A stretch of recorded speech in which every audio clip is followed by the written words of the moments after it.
तो ये देखो भाई, ये खड़ी अपनी माफिया स्कॉर्पियो एंड आज भाई फाइनली गाड़ी को लेके हम एंट्री कर लेंगे भूटान के अंदर। जी हाँ भाई, मेरी कंट्री नंबर 51 एंड स्कॉर्पियो की कंट्री नंबर 38।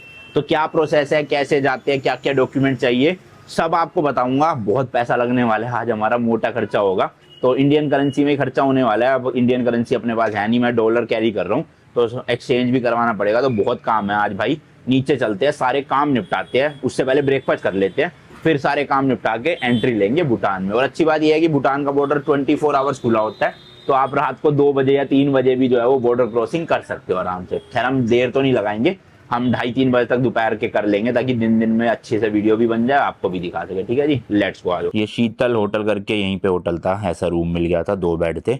प्राइस तो पता नहीं, इसका शायद 1800 या 2000 होगा। हमारे एक सब्सक्राइबर भैया मिल गए थे, उन्होंने भाई पे करने ही नहीं दिया, फ्री में दिलवा दिया होटल रूम, ऊपर से ब्रेकफास्ट भी इंक्लूड करवा दिया। तो अभी नीचे जाते हैं, ब्रेकफास्ट भी कर लेते हैं। कह दिया लगेज के लिए, चलो भाई लगेज लेने के लिए आ रहे हैं। तो ये भाई नीचे ही रेस्टोरेंट है इनका, शीतल रेस्टोरेंट, यहीं पे ब्रेकफास्ट करके निकलेंगे। एंड यहीं पे आगे भाई मिठाई की भी दुकान है, मस्त लस्सी थी मैंने पी कल यहाँ पे। अभी फिलहाल पहले लगेज रखवा रहा हूँ गाड़ी में सारा, उसके बाद फिर खाना पीना करेंगे। मार्केट तो भाई अच्छी खासी है यहाँ पे, मतलब शॉपिंग वॉपिंग करनी हो ना आपको, कपड़े जूते बेल्ट वेल्ट सब मिल जाएगी लिटरली। और होटल भी काफ़ी ऑप्शन है। एंड वो देखो सामने की साइड, ये वाला जो है ना, ये है गेट भूटान का। और रात को तो भाई बहुत सुंदर लग रहा था, मैं क्लिप डाल दूंगा इस क्लिप के ऊपर। एकदम मस्त जगमगा रहा था, दिन में बड़ा डल डल सा फील हो रहा है, रात में मस्त था। और ये सारी जो है ना पार्किंग है भाई होटल वालों की, मतलब जो भी आप होटल लोगे उस हिसाब से वो यहाँ पे गाड़ी पार्क करवा देंगे। एंड यहीं पे देखो नीचे भी शॉप है पूरी, यहाँ भी आप शॉपिंग वगैरह कर सकते हो। भाई एक्चुअल में काफी बड़ा है ये, और ये ना प्रॉपर सिटी नहीं है, ये क्या ग्राम पंचायत है ना ये, अभी म्यूनसिपैलिटी तो नहीं आई यहाँ पे। भैया बता रहे थे अभी आएंगे ना, उनसे बताऊंगा। और सब्सक्राइबर भाई मिले, क्या नाम है आपका? संतोष चौधरी। संतोष, यहीं से हो आप? हाँ जी, ठीक है, बस भी बढ़िया। कहाँ जा रहे हो, छुप कहाँ रहे हो हैं फिर? चलो जी, लगेज तो लोड हो गया गाड़ी में अपना मत। और भाई 25 दिसंबर आने वाला है, तो यहाँ भी देखो क्रिसमस की तैयारियां चल रही है, सबने ऐसे क्रिसमस ट्री लगा रखे सजा सजा के। तो भाई ये मेन्यू है, सोहन ले रहा है बटर टोस्ट और मैं ले रहा हूँ पनीर या फिर आलू प्याज का परांठा, ताकि एक बार में हैवी हो जाए, दोपहर को जल्दी से भूख ना लगे। और जी भूटान की करेंसी की बात करें तो इसे बोलते हैं भूटानीज निगुल्त्रम, है ना, निगुल्त्रम। और ये भैया आ गए हैं जिनका एजेंसी भी है यहाँ पे। तो पहले ब्रेकफास्ट करते हैं, उसके बाद बातचीत करेंगे भाई डॉक्यूमेंट्स की। अच्छा, करेंसी जो है ना वो 1:1 पे ही चल रही है, यानी कि भूटान का 1 BN बोलेंगे हम, ठीक है, भूटानीज नेगुल्त्रम, क्योंकि ये थोड़ा प्रोनाउंसिएशन मुश्किल है तो इसलिए B और N। तो 1 BN is equals to 1 rupees. तो इंडिया के और वहाँ की करेंसी बिल्कुल एग्जैक्ट सेम है, मतलब वहाँ पे जो चीज़ 100 की है वहाँ के, वो यहाँ इंडिया के भी 100 की है, समझ लो। तो हर जगह पे ना वहाँ पे इंडियन करेंसी चल जाती है, बट स्टिल हम थोड़ी सी BN ले लेंगे, ताकि फील तो आए ना भाई कि हाँ दूसरे देश में खर्चा कर रहे हैं। सही बात है। तुम्हारी कौन सी कंट्री नंबर है ये? 8वीं थोड़ी, थाईलैंड तक गए थे तुम तो, कितनी हो गई थी तुम्हारी? नहीं, मलेशिया भी गया था, एंटर तो गया था। नहीं, एंट्री मिली नहीं ना, हाँ मिली नहीं। तो इसकी हुई एक नेपाल, फिर चाइना, फिर लाओस, कंबोडिया, थाईलैंड, 5 तो उस ट्रिप में हो गई इसकी। और अब भूटान हो गई है 6ठी कंट्री। हाँ क्या बात है, 1 साल में 6 कंट्रीज, बड़ी बातचीत। लो जी, परांठा आ गया है और वो रहा साथ में बटर टोस्ट। चलो खा लेते हैं जल्दी जल्दी से। भाई सबसे पहले तो एक बेल्ट लेनी है, पैंट खिसके जा रही है मेरी, तो बेल्ट ले लेता हूँ। ये तो शूज की दुकान है, इनके पास होगी शायद से यहाँ पे बेल्ट, काफी बड़ी दुकान है, देखो सब चीज है ऑलमोस्ट। वहाँ तो मिली नहीं भाई, भैया ही लेकर जा रहे हैं। ये थोड़ी ऐसी ले लेते हैं बस, नॉर्मल कोई भी ब्लैक कलर यही दे दो। हाँ हो जाएगा। हाँ हो जाएगा। थोड़ा अच्छा वाला देना। नहीं ये तो कार्टून वाला है क्या, लेदर वाला देना। अच्छा वाला ये एक दिन के लिए पहननी है, क्या फर्क पड़ेगा। हाँ ठीक है। ये कितना देना है? 400 रुपये। ये ले लीजिए 200 रुपये। भाई यहाँ से ना ये ब्लूटूथ वाला एक बटन और ले लिए, ये बहुत काम की चीज़ है अपने ना गाड़ी में, जब हम व्लॉगिंग करते हो तो अभी मैं दिखाऊंगा गाड़ी में लगाने के बाद फोन को कि कैसे काम आएगा ये। बाकी ये देखो भाई, इंडिया में भी भूटान की करेंसी चल जाती है। 100 का नोट है भूटान का, ये 1000 का नोट है। तो चलो अभी हम करेंसी लेंगे, सारे नोट एक एक, तब आपको अच्छे से दिखाऊंगा। तो पहले भाई करेंसी के लिए चलते हैं, भैया ये अच्छा एक्सचेंज रेट दिलवा देंगे। गूगल पे 85 रुपीज़ का दिखा रहा है $1, तो यहाँ शायद 84 में दे देंगे। एंड भाई ATM भी यहीं पे आपको मिल जाएगा, ICICI का, वो देख सकते हो। क्योंकि भाई भूटान में ना तो कोई कार्ड चलता है ना UPI चलता है, और सिर्फ आपका कैश चलेगा। तो इसलिए भाई इंडिया से ही कैश लेकर जाना सारा का सारा, वरना वहाँ पे जाके दिक्कत होगी। तो जयगांव में ही अपना कैश निकलवा लेना, हम भी जैसे डॉलर चेंज करवा रहे हैं, प्लस कुछ ATM से भी निकलवा लेंगे, और सारा कैश ही कैरी करेंगे अगले 8-10 दिन। भाई इस मशीन में तो पैसे नहीं है, टेम्परेली अनेबल टू डिस्पेंस, इसमें करके देखो हो जाए तो भाई। और एक बारी में ना केवल 10,000 ही निकाल पाएंगे, उससे ज़्यादा नहीं निकाल पा रहे। तो 10,000 करके 7-8 बार ट्रांजेक्शन करनी पड़ेगी। लो भाई 10,000 तो आ गए। बड़े पुराने से नोट आए हैं, देखना 500 के। निकालो भाई, अब 8-10 बार निकालते रहो। कर लो गिन लो। तो भाई ये ना इनकी BMS करके रॉयल गवर्नमेंट ऑफ भूटान की वेबसाइट है। इसमें सबसे पहले आपको एज अ रजिस्ट्रेशन करना पड़ता है। तो जैसे मैं फॉरेनर पे क्लिक करूंगा तो अभी एक फॉर्म खुल जाएगा, वो पहले ही आपको भरना पड़ेगा यहाँ इंडिया साइड से ही। तो सबसे पहले तो भाई व्हीकल टाइप, इसमें हमारे पास है SUV, लाइट व्हीकल आएगा। अच्छा, फिर HR 26 EZ हाँ 4107 है ना। अब ये पोर्ट ऑफ एंट्री पूछ रहा है, क्या है ये पोर्ट ऑफ एंट्री में? आएगा। अच्छा, मतलब जयगांव नहीं आता, फुनचुलिंग आएगा। भूटान का दिखा रहा ना ये फुनचुलिंग। हाँ है ना, एंट्री डेट आज का आ गया। ठीक है, आज की एंट्री हो गई। डॉक्यूमेंट्स नंबर आपका दीजिए। ये अपना क्या पासपोर्ट? पासपोर्ट का दीजिए। ठीक है, तो इसमें आपको अपना वोटर ID कार्ड नंबर या फिर पासपोर्ट नंबर डालना है। देन उसके बाद फुल नेम, फिर डॉक्यूमेंट टाइप में क्या था, फिर जेंडर और अपना मोबाइल नंबर डाल के एक फ़ोटो लेनी है। फ़ोटो हमारी अपनी लेनी है ये? ठीक है, खुद की फोटो लेकर नेक्स्ट करना है। चलो ये करते हैं। उसके बाद ये डिक्लेरेशन वाले पे क्लिक करके सबमिट कर देना। तो ये सिर्फ एक दिन का QR कोड है। तो ये अगर मैं आज एंट्री ले लेता हूँ तो ठीक है, वरना ये कल वापस से करना पड़ेगा और सेम QR कोड जनरेट करके वहाँ पे दिखाना पड़ेगा। तो अब सेम उसका सोन का भी ऐसी होगा? उनका नहीं, उनको पेडेस्ट्रियन होके जाना पड़ेगा। अच्छा, ये गाड़ी वालों के लिए है सिर्फ? ठीक है, तो भाई जो भी गाड़ी से जा रहा है उनके लिए ये करना है, जो पैदल जा रहा है उनके लिए नहीं। चलो जी, करेंसी का हो गया जुगाड़। कुछ ATM से निकल के कुछ डॉलर चेंज करके मिल गए अपने को। और दूसरी चीज भाई, जो भी डॉक्यूमेंटेशन और फीस वगैरह है ना, वो हमने कल रात को सब कुछ डिस्कस करके रेडी कर लिया था। तो वो मैं क्लिप प्ले कर देता हूँ जो कल रात को हमने शूट करी थी। उसमें मैंने अच्छे से समझा दिया था सब कुछ, क्या है क्या नहीं है। तो पहले आप वो क्लिप देख लो। तो जी ये है AV टूर्स एंड ट्रेवल्स। ये रहे भैया, मिलो भैया। कैसे हो भैया? बढ़िया। तो हम तो सारी बातें कर चुके हैं। ये पूरा आइटनरी बना दी गई है, लगभग 7 दिन, मतलब 7 नाइट्स और 8 डेज की आइटनरी है ये तो अभी समझाऊंगा तो क्या ही आपको। अब सीधा हर डे वाइज व्लॉग आएंगे, वो आप देख लेना। पर मेन है फीस की बात करते हैं भाई। फीस क्या लगने वाली है, क्योंकि सबसे ज्यादा तो वही है। अच्छा, ये सारी फीस जो लगनी शुरू हुई है किस साल से हुई है इंडियंस के लिए? 2021 के बाद से ना? 2022 सितंबर के बाद। अच्छा, 2022 सितंबर। उससे पहले भाई इंडियंस के लिए फीस थी बिल्कुल ना के बराबर। तो अब बहुत ज्यादा हो गई, ये वो अलग बात है। तो सबसे पहले तो देखो भाई, यहाँ पे हमें एक गाइड लेना पड़ेगा। जैसे चाइना में लिया था ना, तो पर डे गाइड की फीस होती है 2500 से लेके 3500, डिपेंड करता है हम कल कितना बार्गेन कर पाएंगे। तो मान लो 2500 भी होती है, तो 8 दिनों के लिए हमें लेना है, नाइट्स नहीं 8 दिन के लिए है ये। तो उसके 20,000 रुपये तो भाई गाइड को पे करने पड़ेंगे। फिर इनकी है भाई ग्रीन टैक्स, यानी अगर आप अपना व्हीकल ले जाते हो, गाड़ी या बाइक जो भी, तो वो पर डे है 4500। पर डे नहीं, पर नाइट का कैलकुलेट होता है ये चीज़। मतलब कितने दिन रुक रहे हो वो फर्क नहीं पड़ता, कितनी रातें रुक रहे हो ना उस पर डिपेंड करता है। तो हमारे है तो दिन 8, बट नाइट्स हम ना भूटान में 7 ही रुकने वाले हैं। तो इसलिए 4500 इंटू 7 31,500। ये बाइक का अलग है या यही है? सेम ही है भाई साहब। सोचो आप बाइक में आ रहे हो तो ज़्यादा महंगा लगेगा आपको, वरना गाड़ी में तो 4-5 लोग आ जाओगे तो थोड़ा बच जाएगा हिसाब किताब। फिर इसके बाद इनका भाई HDF है, जो कि क्या, सस्टेनेबल डेवलपमेंट फीस भूटान की। वो है पर पर्सन 1200 रुपये पर नाइट। तो हम 2 लोग जा रहे हैं, सोहन और मैं, तो 1200 इंटू 2 यानी 2400, और 7 रातों के लिए रुकने वाले हैं। तो टोटल हो गए भाई 16,800 रुपए। तो गाड़ी अगर आप एक ले जा रहे हो तो फीस 4500 फिक्स्ड है, गाइड के भी फिक्स्ड है 2500 रुपए या 3000 जो भी। बट उस गाड़ी में कितने लोग जा रहे हो उनकी फीस अलग डिपेंड करती है। एक लोग जा रहे हो तो 1200 पर नाइट, 2 जा रहे हो तो 2400, 3 जा रहे हो तो 3600, 4 जा रहे हो तो 4800, 5 जा रहे हो तो वही बढ़ते जाएंगे। अच्छा, एक चीज और, जैसे कोई ग्रुप में 2-3 गाड़ियां लेकर आता है तो गाइड एक ही चाहिए उनको पूरे ग्रुप के लिए? 22 पैक्स तक एक गाइड यूज कर सकते हैं, 22 लोगों तक। ठीक है, तो मतलब आप गाड़ियां जितनी भी ला रहे हो, पर अगर 22 लोगों से ज्यादा लोग हो रहे हैं तो आपको फिर गाइड 2 लेने पड़ेंगे। 22 से कम है लोग तो फिर भैया एक ही गाइड ले लो, चाहे 4 बाइक ला रहे हो, 5 ला रहे हो, 2 गाड़ी, 3 गाड़ी, 4 गाड़ी।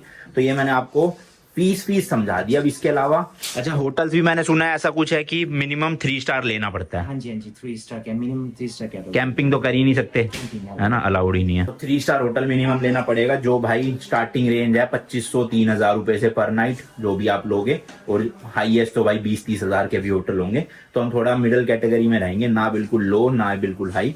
थोड़ा सा ठीक ठाक हुआ, समझ रहे हो। तो अब ये जो 7 नाइट या 8 दिनों की फीस हो गई, ये फिक्स फीस है 68,300। अगर हम दिन बढ़ाएंगे तो ये फीस भी बढ़ेगी, दिन कम कर देंगे तो फीस कम हो जाएगी। पर ये जैसे अगर 7 रातों का है तो ये तो अभी कटवानी पड़ेगी ना फीस एडवांस में सारी। नहीं, जिस दिन आप भूटान एंट्री करोगे, मीन्स एक दिन जो है आप लोग जिस दिन रुकते हो फुनचुलिंग तक, तो हाँ। 24 घंटा फ्री है सब। नहीं, जैसे फर्स्ट डे है हाँ जी। तो ये फर्स्ट डे पहले ही बताना पड़ेगा 8 दिन के लिए जा रहे हैं, हाँ 9 जी, दिन के फर्स्ट डे लिए। नहीं, फर्स्ट डे नहीं। और अगर दिन ज्यादा हो गए वहां जाके तो थिम्पू में जाके एक्सटेंशन कर सकते हैं। और कम हो गए तो कुछ नहीं हो कुछ सकता, भी नहीं है। पे कर दिया तो पे कर कर दिया दिया, नहीं उसका भी प्रोसेस है, वो बहुत लेंथी प्रोसेस है, फिर उसको बहुत लंबा प्रोसेस जाना पड़ेगा रिफंड के लिए। इसके अलावा भाई जैसे ये जो जयगांव सिटी है ना, ऐसी भूटान के जो बॉर्डर के उधर सिटी है उसका नाम है फुनचुलिंग। तो रूल ये है कि अगर आप फुनचुलिंग जा रहे हो तो 24 घंटे के लिए आप जा सकते हो फ्री ऑफ कॉस्ट, यानी कोई ग्रीन टैक्स नहीं देना, कोई गाइड नहीं लेना, कोई सस्टेनेबल डेवलपमेंट फीस नहीं देनी, यानी बिल्कुल फ्री ऑफ कॉस्ट। वीजा भी फ्री है इंडियंस के लिए। तो आप 24 घंटे के लिए भूटान घूम के आ सकते हो फुनचुलिंग और फिर घूम फिर के वापस इंडिया आ जाओ, तो उसमें आपके कोई पैसे नहीं लगेंगे।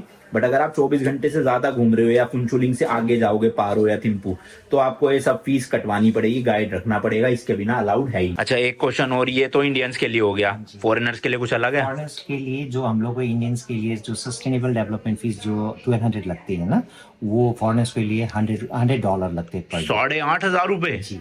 ओ भाई और साहब। उसके बाद में उनका पैकेज चार्जेस अलग से लगते हैं। और ये ग्रीन टैक्स वगैरह सेम है? हाँ, सब कुछ सेम है। तो फॉरेनर मतलब नेपाली भी हो चाहे कोई भी कंट्री हो? नेपाल भी एज अ फॉरेनर से काउंटिंग है। जस्ट हम लोग का जो शार्क कंट्रीज है, हाँ। शार्क में बोले तो खाली हम लोग का इंडिया जो है, इंडिया को खाली छूट दिया गया। इवन बांग्लादेश जो है ना शार्क में आते हैं, उनको भी डॉलर में ही पे करना होता है। भाई साहब, मतलब कोई सोचो भाई पाकिस्तान से या फिर कोई जर्मनी वगैरह से आ रहा है तो 8,500 रुपए पर पर्सन पर डे पे करना पड़ेगा, और ये गाइड वाइड के तो अलग से है ही। तो उनके लिए तो बहुत ही महंगा हो गया भूटान एक तरह से। इंडियंस के लिए तो चलो फिर भी थोड़ा सस्ता है, बट इतना भी सस्ता नहीं है भाई। देख लो 70,000 रुपए तो फीस में जा रहे हैं। अब रहना खाना डीजल क्या रेट है वहाँ पे? डीजल इंडिया से कुछ 30 रुपये सस्ता है, मतलब 60-65 रुपए होगा। हाँ जी, 63 रुपीज समथिंग। चलो डीजल में तो थोड़े बहुत पैसे बच जाएंगे, बट भूटान ना इतनी बड़ी कंट्री नहीं है कि आप ज्यादा ड्राइव करोगे, तो मुझे नहीं लगता डीजल के पैसों से कुछ फर्क पड़ेगा इतना।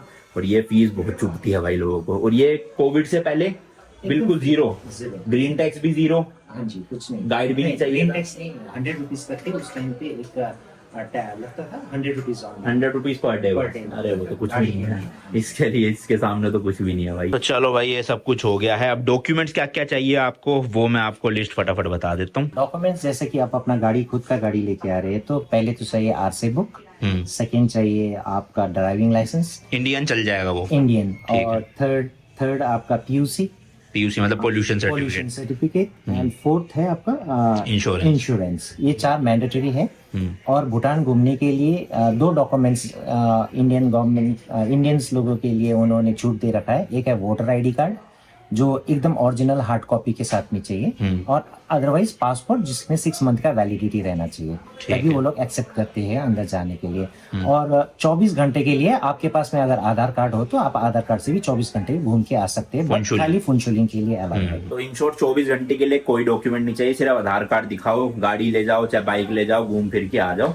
पर अगर 24 घंटे ज्यादा और आगे तक जाना है तो ये सब डॉक्यूमेंट बता दिए। गाड़ी के 4 डॉक्यूमेंट, आपका अपना पासपोर्ट या वोटर आईडी। जैसे सोहन का पासपोर्ट अभी तक रेडी नहीं है, बन के नहीं आया, वो भीग गया था ना थाईलैंड में, तो उसके पास पासपोर्ट है नहीं, तो उसका हम वोटर कार्ड से एंट्री लेंगे। और मेरी जो एंट्री होगी वो पासपोर्ट स्टैंप मारेंगे पासपोर्ट पे, कल नहीं मारेंगे, परसों मारेंगे ना, तो अभी नहीं मारेंगे वो स्टैंप। वो मैं बताऊंगा आपको क्या प्लान आगे का, उस हिसाब से फिर उस दिन मरवा दूंगा स्टैंप पूरा, मतलब इमिग्रेशन जब होगी। तो इस पेज को भाई संभाल के रख लेते हैं अभी फिलहाल। इसमें होटल्स वगैरह भी लिख दिए भैया ने अच्छे अच्छे कहाँ पे है। अभी आइटनरी पूरी आपको ब्लॉग्स के थ्रू पता चल जाएगी। कोई भी अगर भूटान ट्रिप प्लान कर रहा है तो वो डायरेक्ट इसी को फॉलो करके आ सकता है। अच्छा, कोई बंदा जैसे पारो एयरपोर्ट पे लैंड करता है फ्लाइट से, तो उसको क्या क्या लेना जरूरी है? उनको भी वही सेम डॉक्यूमेंट चाहिए, वोटर आईडी कार्ड और पासपोर्ट। नहीं, गाइड चाहिए उनको? हाँ, गाइड मैंडेटरी है। और ग्रीन टैक्स नहीं लगेगा क्योंकि वो फ्लाइट से नहीं आ रहे? फ्लाइट से आ रहे तो उनको तो फिर उधर ही का गाड़ी हायर करना है ना, तो ग्रीन टैक्स उसमें नहीं। अच्छा, गाड़ी हायर करना भी जरूरी है? पब्लिक ट्रांसपोर्ट कुछ नहीं है? नहीं, आप गाइड को कहाँ लेके चलेंगे ना, आपके पीछे तो गाइड रहेगा। सो गाइड मैंडेटरी होने के कारण से आपको गाड़ी हायर करना ही पड़ेगा। तो इन शॉर्ट भाई फ्लाइट से भी आ रहे हो तो सस्ता मामला नहीं है, 1200 रुपए एचडीएफ तो देना ही है और गाइड के भी पे करने हैं, प्लस एक गाड़ी हायर अलग से करनी पड़ेगी। तो इन सब झंझटों से बचना चाहते हो तो सिंपल है भाई, एक टूर पैकेज ले लो आप इसी एजेंसी से। जैसे भैया का भी मैंने बताया एवी टूर्स करके है डिस्कवर भूटान, तो आपके पैकेजेस कितने से शुरू हो जाते हैं मिनिमम? हम लोग मिनिमम जैसे छोटा एक ग्रुप है 6 आदमी का, तो हम लोग 26,500। कितने दिन? 5 नाइट 6 डेज। अच्छा जी। हाँ जी, Bagdogra to Bagdogra with MAPA plan, breakfast with dinner के साथ में हम लोग 3 स्टार प्रॉपर होटल। फ्लाइट्स नहीं इंक्लूडेड? फ्लाइट्स इंक्लूडेड नहीं है इसमें। ठीक है। और कोई कपल आना चाहे 2 लोग तो कितने का? लोग आना चाहिए तो वो क्योंकि गाइड और गाड़ी का क्योंकि उनके ऊपर ही होता है, वो डिवाइड नहीं होता है, तो अप्रोक्स कॉस्ट उनको वही 76 to 77,000 आसपास आता है 2 लोगों का। और 5 का कितना बताया आपने? 6 का 26,500 तक पर पर्सन। तो मतलब 6 लोग का हो गया लगभग 140 के आसपास है ना। तो आपने देखा भाई भूटान इतना महंगा है कि इतने में आप यूरोप घूम के आ सकते हो आराम से, बट वीजा लगेगा नहीं लगेगा वो अलग बात है। खैर जिसका मिशन है हर कंट्री में जाना जैसे मेरा है, तो ऑब्वियसली हमें तो खर्च नहीं पड़ेगा और जाना पड़ेगा। स्पेशली मेरा मिशन है गाड़ी से 100 कंट्रीज ट्रैवल करने का। तो चलते हैं जी, एंट्री देते हैं फिर। लो भाई अभी एक और बात पता चली, गाड़ी वालों के लिए तो फिर भी सही है, बट अगर आप बाइक पे आ रहे हो तो 4500 रुपीज ग्रीन टैक्स तो देना ही है पर नाइट। उसके अलावा एक बैकअप वैन भी लेनी पड़ेगी जिसकी फीस है 3500 रुपीज पर नाइट, यानी कि मोटा मोटा 8,000 रुपए आपको पर नाइट पे करने पड़ेंगे अगर आप बाइक से या स्कूटी से ट्रैवल करना चाहते हो।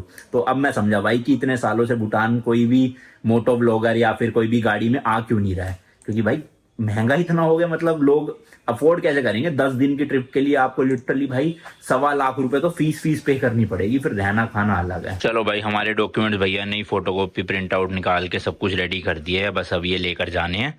आज नहीं कल।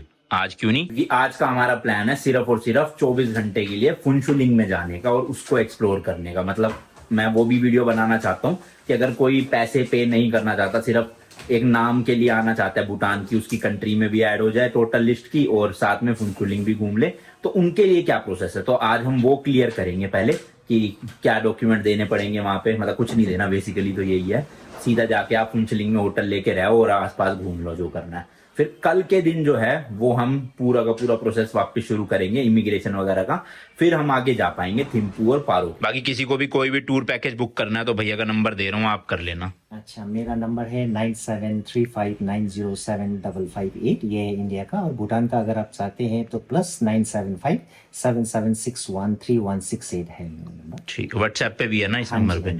तो आप आने से 15-20 दिन पहले भैया से कांटेक्ट करके अपना जो भी पैकेज है फाइनल कर लेना पूरा। आप गाइड वाइड भी अरेंज करवा दोगे ना सब? हम लोग पैकेज वगैरह सब कुछ कर देते हैं। ठीक। अगर किसी को ऐसा ही सपोर्ट भी चाहिए तो भी वो दे कैन कांटेक्ट मी, हम लोग ठीक है। सपोर्ट देते हैं। ठीक है डन है। चलो